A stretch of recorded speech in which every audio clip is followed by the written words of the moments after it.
Trostani Discordant, Celestia versus Is-It, Melek, Is-It Paragon. We have an alright hand there, so we'll keep that. We're on the draw, so we can get a card up on our opponent there. Melek, Is-It Paragon is 6 mana for a 2/4. Play with the top card of your library revealed. You may cast the top card of your library if it's an instant or sorcery, and whenever you cast an instant or sorcery spell from your library, you can copy it and choose new targets for the copy. And our opponent just deciding what to do here for some reason. 5 mana for our Trostani is a 1/4.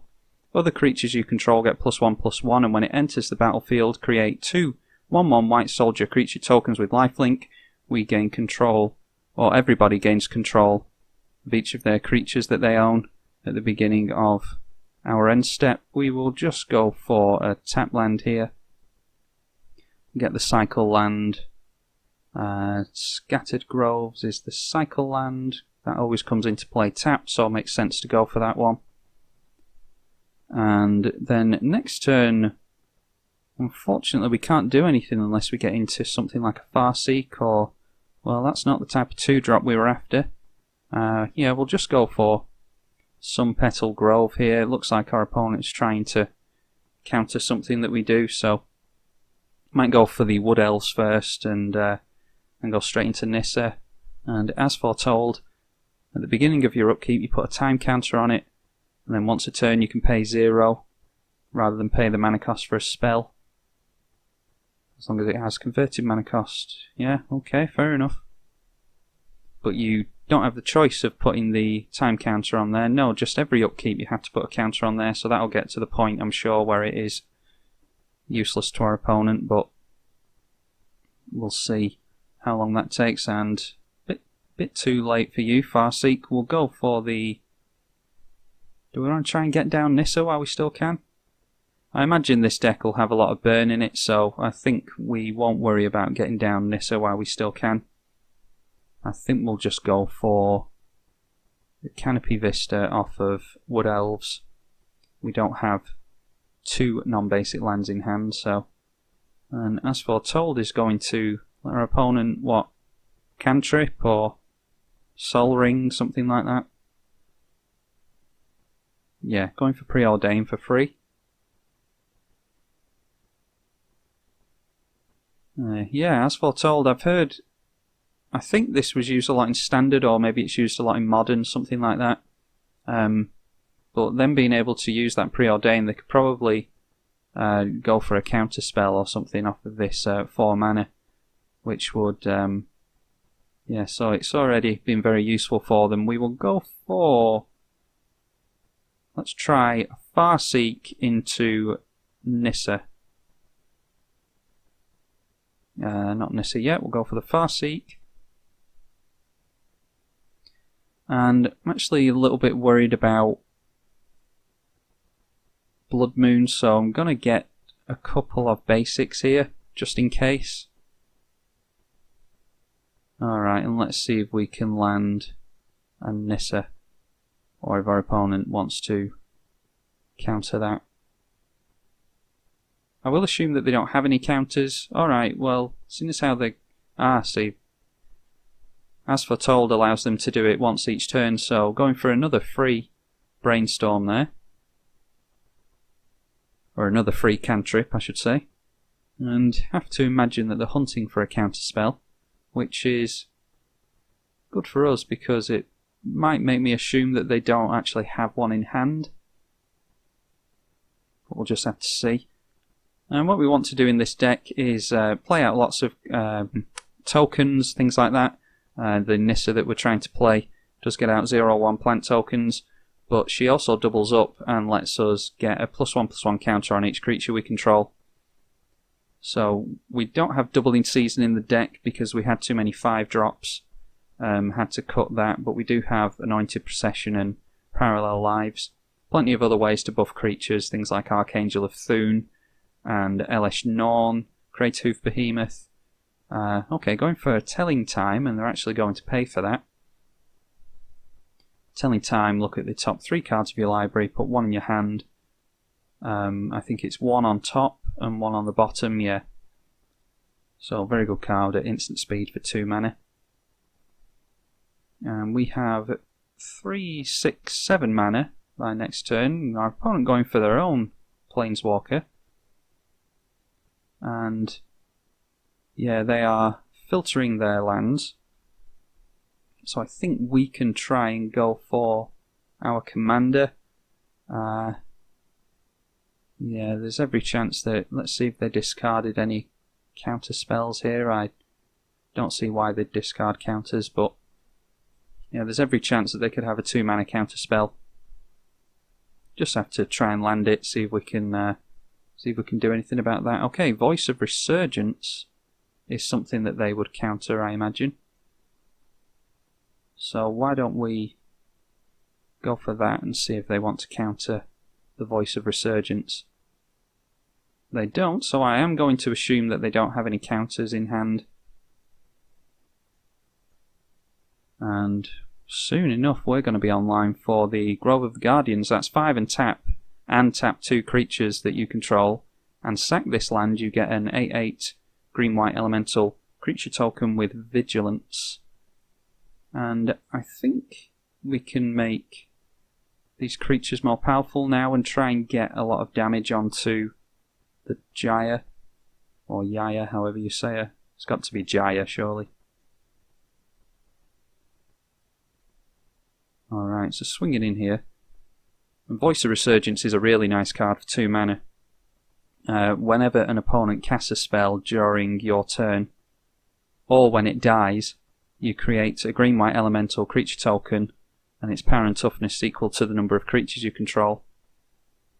And Trostani's last ability switches off anything like... there we go, see? We get... And it might go straight into a... So that's a free 8/8 from our opponent there. And they cast an Anticipate. So Voice of Resurgence already doing some work. Yeah, our opponent might have some answers here in the form of a board wipe, Blasphemous Act, Chain Reaction, things like that. But they're going to have to find it quickly because we have a lot of damage on board now.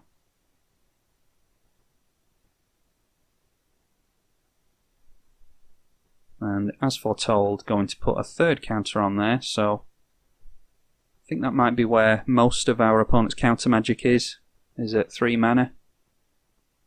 Alright, adding 3 to the mana pool, which can only be used to cast instant and sorcery spells. And this is going to be a big spell by the looks of it.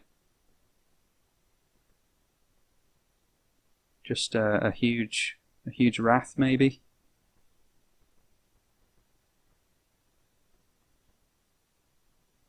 No, going for an extra turn with Temporal Trespass. And yeah, that is just 1 extra turn, isn't it? Yeah, so that is going to give our opponent 2 extra turns. So hopefully these 2 turns just end up being explores. Or explorations, I think, is the card. And they do have to put another counter on as foretold, so that 3 counters on as foretold was of no use to them. It looks like they're just in top deck mode at the minute, unless they have cards that they need in their hand and they're just trying to...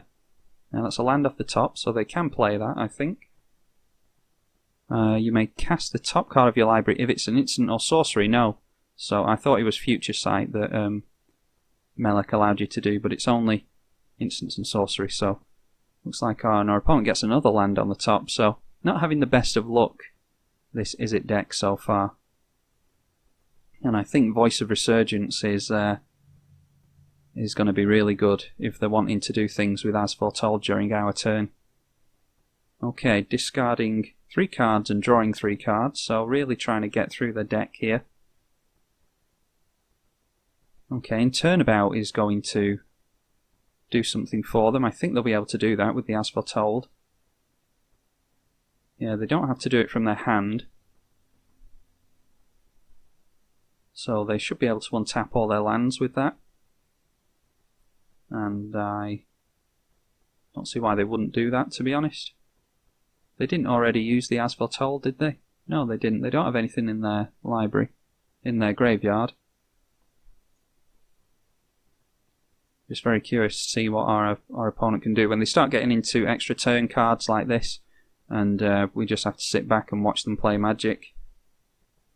It can be quite worrying, but it does look like they are just frantically searching for something to do, and they're constantly being screwed on the top of their library there with line cards, which Melek doesn't want to see, of course. It's when you could really do with something like Sensei's Divining Top, but unfortunately that is, or fortunately depending on your point of view, that is illegal in 1v1 Commander. And we're finally going to see our turn. We can not kill Melek with the Celestia Charm. That is, exile a creature with power 5 or greater, but what we can do is use Heroic Intervention and hope that it doesn't get countered. So I think what we'll do here is, I'd like to keep Nissa alive, so I'm going to plus her and then we can minus her again next turn. And I think what we want to do is just swing in with everything. So we'll just go at our opponent and see if they have any answers for us. They might have a Cyclonic Rift. Yeah, typical. As soon as a blue deck needs Cyclonic Rift, they do just seem to acquire it. Yep, okay. Our opponent's going to get that one. We can... Okay, what can we do here? We can go for a Wood Elves into... That will then be 5 mana. Then we can get Voice of Resurgence out and maybe Darksteel Mutation on our opponent's commander. I don't think that's horrendous, to be honest. We'll go for the Wood Elves, get some ramp in here. And we'll just go for the Savannah.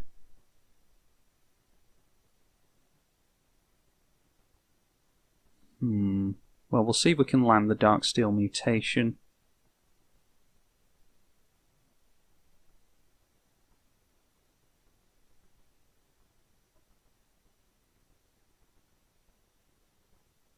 And looks like we can, so that is excellent. And do we want to get the Voice of Resurgence out?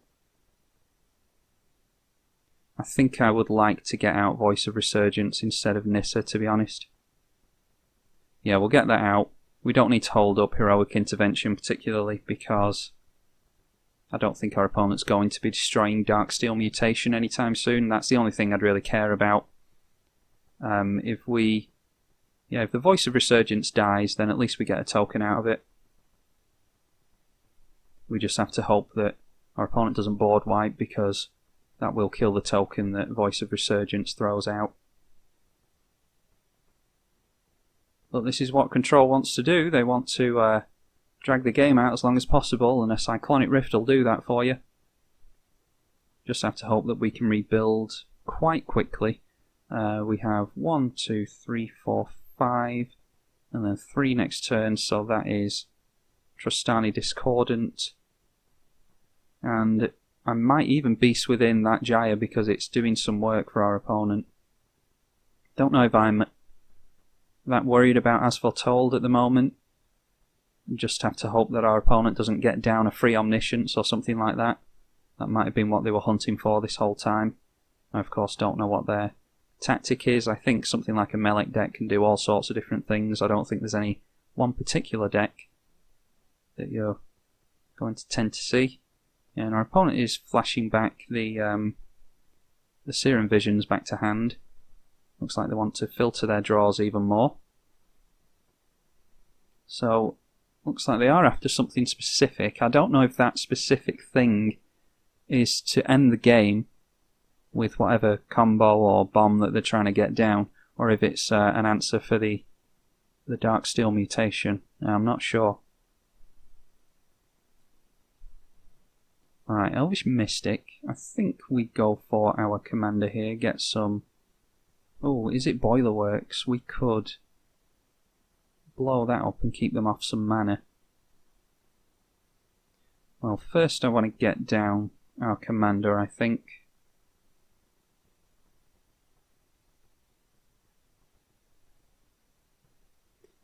And if we blow up the Is-It Boilerworks, that only really keeps them off one land.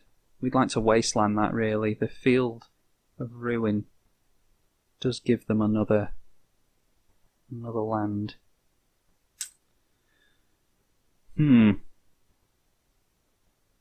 I think I'm going to swing in at our opponent and try and kill that Jaya with the Beast Within.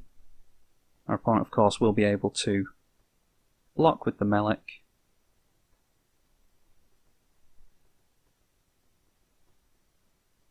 And yeah, I think I just want to get rid of this beast. We'll force our opponent to counter us on their turn. If they have counter magic, I assume that it will be for the 2 mana. But we'll soon find out. If they have a counter spell for 3 mana, then we know that we should have done it last turn. Yeah, so we get the Jaya killed before they get to use it. Our opponent does unfortunately have a 3/3 beast, which will make things more difficult for us. But we can always Hero's Intervention gives all our creatures hexproof and unblockable. Hexproof and indestructible, not unblockable. So if they decide to block with a beast, we could always try and kill it with that and keep our creature alive. Yeah, our opponent with 4 cards in hand and started sitting back and wondering what to do. They have 5, 6, 7, 8, 9, 10. Alright, and return a target instant or sorcery card from your graveyard to your hand. It deals damage to equal to the card CMC to each creature your opponent controls, and then you exile it. They've gone for Telling Time, so that's 2 to everything. That does keep our commander and the Voice of Resurgence alive. They've gone for Telling Time, so they're digging for things again.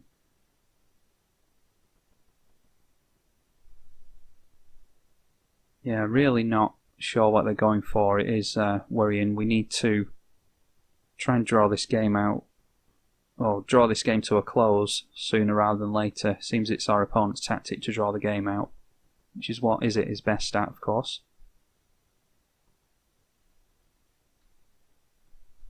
Alright, see what we get into here. That would have been excellent before now. We'll get down Nissa first, I think.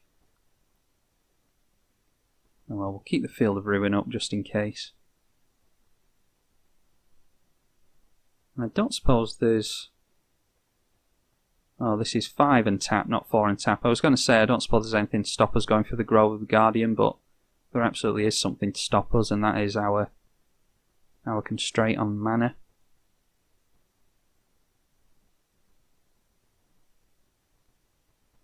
So we can just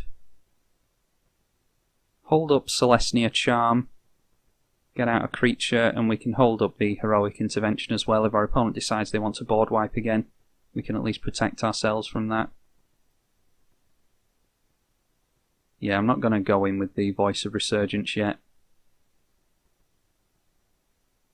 because I want to try and get... How many counters is that? You put a loyalty counter on partly for each creature you control. I wonder if that includes the +1. Is that a loyalty counter? It must be. It's +1 to activate the ability, and then the effect is you get a loyalty counter for each one. So we need to get up to at least 8. Be nice to get up to 9. So that would be 3, 4, 5, 6, 7, 8. So we can do it next turn. And then the turn after that, get her emblem, which is you get an emblem for yourself, which is whenever a creature enters the battlefield under your control, you may draw a card. Oh, and our opponent is doubling a bonus round, which is bad news. This might be Storm then. Yeah, this might be Storm. Oh, tripling the... Yeah, what was that? Oh, they flashed that back. Yeah, so this might be Storm. We'll have to see what goes on here. The storm count would be, what, 1, 2, 3. Oh yeah, high tide is going to get them boatloads of mana. What's that? 1, 2, 3, 4. 4 mana from one island.